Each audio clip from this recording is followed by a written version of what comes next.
আল্লাহ কোন পর্বে জিজ্ঞাসা করছিলেন মালাকুল মউত রে যে অপারেশনে কখনো দিলে ব্যথা লাগছে?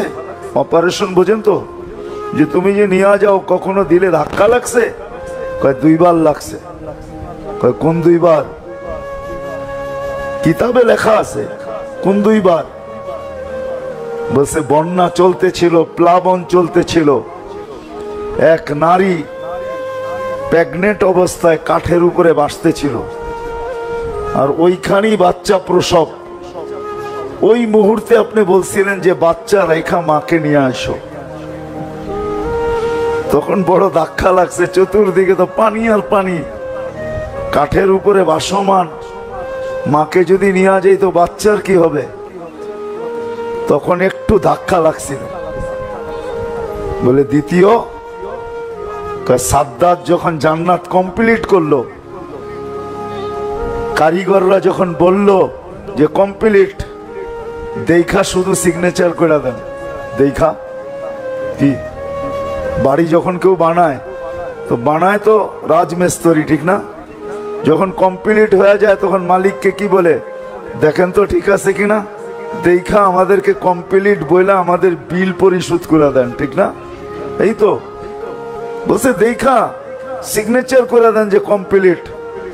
যখন দেখার জন্য দরজায় ঢুকতে ছিল, ডাইন পা হোক আর বাম পা হোক যেটা ঢুকাইতে ছিল, আল্লাহ বলছেন মাটিতে লাগার আগে উঠায় নিয়ে আসবে। মাটিতে লাগার আগে এরকম ঢুকাইতেছে, মাটিতে লাগার আগে উঠায় নিয়ে আসবে। কয় যে ওই দিন বড় ধাক্কা লাগছে, যে বানাইলো জান্নাত, একটু দেখা গেলে কি হইতো, ঠিক না? একটু দেখা গেলে কি হইতো? একটু দেখতেও দিলেন না। এত খরচ করে বানাইলো, এত ডিজাইনার দিয়ে বানাইলো, আপনার প্রতিযোগী ছিল বটে, আপনার প্রতিযোগিতায় জান্নাত বানায় ফেলছে, কিন্তু একটু দেখতো যে বানাইলো কি। তা আল্লাহ বলে ওই কাঠের উপরে বাচ্চাটাই এই বাচ্চাটা, কাঠের উপরের বাচ্চাটাই এই বাচ্চাটা যে আমার বিরুদ্ধে জান্নাত প্রস্তুত করছে। এটা আলাদা আলোচ্য বিষয় চলে যাবে, কিন্তু আমি বুঝাইতে চাইতেছি উঠায় নিয়ে যাবে, পিছনে কি এটাও দেখবে না, সামনে কি এটাও দেখবে না। হুকুম হবে, সীমা রেখায় পা দিবে, উঠায় নিয়ে চলে যাবে। কিন্তু সত্য এটাই হলো যে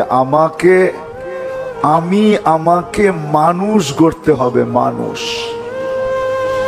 শুধু মানুষ হিসেবে জন্ম নিলে হবে না। জন্ম দেওয়া, অস্তিত্ব দেওয়া আল্লাহর দায়িত্ব ছিল। আল্লাহ নিজ ইচ্ছায় মানুষ হিসাবে অস্তিত্ব দিয়েছেন, ঠিক না? অন্য কিছু দিলে কি আল্লাহর বিরুদ্ধে স্লোগান দেওয়া যেত? না অভিযোগ করা যেত? কোনো অভিযোগ না, কোনো স্লোগান না, সদ ইচ্ছায় মানুষ বানাইছেন। মানুষ বানানো দরকার ছিল, সদ ইচ্ছায় বানায় দিছেন। মুসলমানের ঘরে জন্ম দেওয়া দরকার ছিল, সদ ইচ্ছায় মুসলমানের ঘরে জন্ম দিছেন। সর্বশ্রেষ্ঠ নবীর উম্মত সদ ইচ্ছায় বানায় দিছেন। কিন্তু আমাকে মানুষ হিসাবে করতে হবে। যদি আমি এই কথা বিশ্বাস করি যে আমি আল্লাহর কাছে যাব, আর আমরা সবাই আল্লাহর কাছে যাব, যে আল্লাহর কাছে যাওয়াকে বিশ্বাস করে রব্বে কাবার কসম তাকে নিজেকে মানুষ হিসাবে গড়তে হবে। আর যদি না গড়ল তাহলে ওই কথাই সত্য। যদিও মানুষ হিসাবে অস্তিত্ব নিল, সৃষ্টির সেরা হিসাবে অস্তিত্ব নিল, কিন্তু আল্লাহ বলতে বাধ্য উলাইকা কাল আনআম। মানুষ হিসাবে অস্তিত্ব নিলে কি হবে? তুমি তো মানুষ হইলে না, জানোয়ার হইলে। তুমি তো মানুষ হইলে না, জানোয়ারের চেয়েও অদম হইলে। তুমি তো মানুষ হইলে না, কুকুরের চেয়েও অদম হইলে। তুমি তো মানুষ হইলে না, তুমি তো জাহান্নামের ইন্ধন হইলে, ইন্ধন। সত্য এটাই। আমাদের এই ছোট জীবনটা কিন্তু এই জন্যই, 60-70 বছরের যে জীবনটা আমরা দেখতেছি, আমি তো 60-70 বছর বলতেছি, কিন্তু আসলে কারো জানা নাই কে কতটুকু পাবো। কারো কারো জানা নাই কে কতটুকু পাবো। কেন মৌত কাউকে মিস কল দিয়ে আসে না। মালাকুল মৌত কারো বাড়িতে মিস কল দিয়ে আসে না। মালাকুল মৌত কারো বাড়িতে ফোন করে আসে না। মালাকুল মৌত কারো বাড়িতে চিঠি দিয়ে আসে না, খবর দিয়ে আসে না। সত্য এটাই। বহুত মানুষের অভিযোগও ছিল যে আমনে একটু বইলা আসলে কি হয়। তো মালাকুল মৌতের উত্তরও আছে, তুমি কত চিঠি চাও? তোমার কাছে চিঠি তো কম আসে নাই। তোমার কাছে চিঠি তো যেদিন তোমার অস্তিত্ব ওদিন তো প্রথম চিঠি তোমার কাছে আসছে সাথে সাথে যে অস্তিত্ব নিছো, তোমাকে মরতেই হবে। কুল্লু নাফসিন যায়িকাতুল মাউত। অস্তিত্ব নিছো, তোমাকে মরতেই হবে। তো প্রথম চিঠি তো এটা ছিল। যদি যৌবনে পা দিছো ওদিন তো দ্বিতীয় চিঠি চলে আসছে তোমার কাছে যে যৌবনে পা দিছো মানে তোমার বিরুদ্ধে কলম চলা শুরু হলো। যতদিন পর্যন্ত যৌবনে পা দেয় নাই কলম তার বিরুদ্ধে লেখে নাই, কিচ্ছু লেখে নাই। কলম বিরুদ্ধে চলে নাই, পক্ষে চলছে, বিরুদ্ধে না। যেদিন যৌবনে পা দিছে ওদিন দ্বিতীয় চিঠি। এখন থেকে কলম তোমার বিরুদ্ধে চলতে শুরু করবে। দাড়ি ছিল না তখন একরকম চিঠি, দাড়ি দ্বিতীয় চিঠি ছিল যে দাড়ি চলে আসছে কিন্তু প্রস্তুত হয়ে যাও। দাড়ি চলে আসছে। কাঁচা ছিল, দুই একটা সাদা হতে যখন শুরু করলো তা আরেক চিঠি, এটা একটা চিঠি।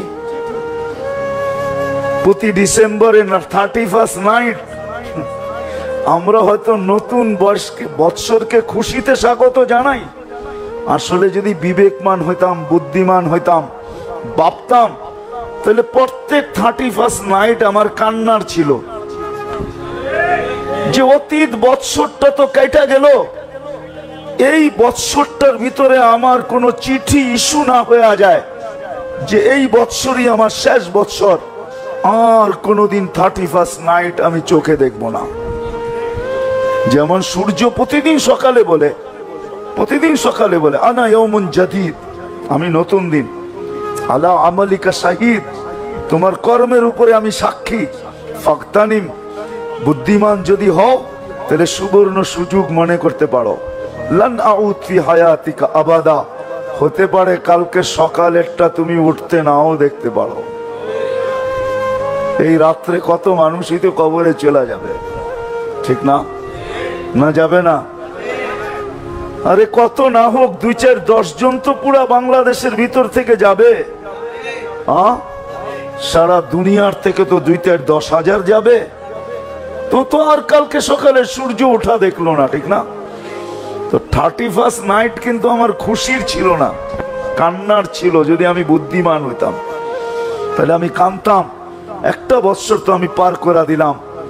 যেইভাবেই পার করে দিয়া থাকি, সুখে আর দুঃখে, জীবিত ছিলাম, একটা বৎসর আমার পার হয়ে গেছে। সামনের বৎসরটা আমি পার করতে পারবো কি পারবো না, এই কান্না আমার রাত্রে আসতো যে আজকে একটা চিঠি হয়তো ইস্যু হয়েও গেছে যে এই বৎসরের 31st নাইট আর একে আমরা দেখাবো না। কি হতে পারে না? পারে না? কিন্তু আমরা তো খুশিতে স্বাগত জানাই। যা হোক, কথাকে আমি গুছায় নিয়ে আসি। মানুষ রূপরেখায় মানুষ হইলেই মানুষ হয় না। রূপরেখার মানুষ না, রূপরেখার মানুষ হয় না। আমাদের সমাজে হয়, কাগজে কলমে হয়, কিন্তু মানুষকে মানুষের মতো মানুষ গড়তে হয়। অস্তিত্বটা আল্লাহর দায়িত্ব ছিল, গঠনটা আল্লাহর দায়িত্ব ছিল, পূর্ণতা আল্লাহর দায়িত্ব ছিল। আল্লাহ পূর্ণতা দিয়া মানুষ মার পেট থেকে অস্তিত্ব দিছেন।